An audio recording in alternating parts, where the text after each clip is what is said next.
احترام اساتذہ، معزز مہمانان گرامی اور میرے پیارے دوستو، السلام علیکم۔ آج کا دن ہم سب کے لیے خوشی، فخر اور عزم کا دن ہے۔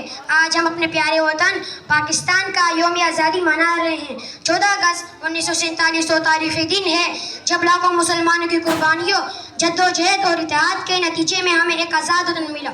میرے عزیز دوستو، آزادی ہمیں مفت میں نہیں ملی، بلکہ ہمارے بزرگوں نے اپنے گھر، اپنے جائیدادیں، بلکہ اپنی جانوں تک کی قربانی دی تاکہ ہم آزادی کی فضا میں سانس لے سکیں۔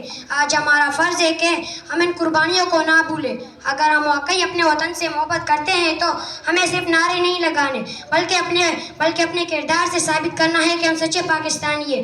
میرے دوستو، پاکستان ہمارا گھر ہے اور اپنے گھر کی طرح اسے بھی خوبصورت اور صاف ستھرا رکھنا ہے، اور ان کے لیے اقدامات بھی کرنے ہیں اور ان پر عمل بھی کرنے ہیں۔ یاد رکھیں، آج ہم طالب علم ہیں، کل ڈاکٹرز، انجینئر، سائنسدان، استاد اور ملک کے رہنما بنیں گے۔ آئے آج اس عظیم دن پر ہم سب مل کر عہد کریں، ہم محنت کریں گے، علم حاصل کریں گے، اچھے اخلاق اپنائیں گے، اپنے والدین اور اساتذہ کا احترام کریں گے اور ہمیشہ پاکستان کی ترقی اور خوشحالی کے لیے کام کریں گے۔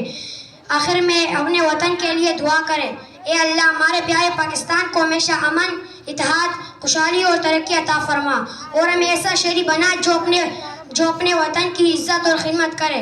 پاکستان کا مطلب کیا؟ لا الہ الا اللہ۔ پاکستان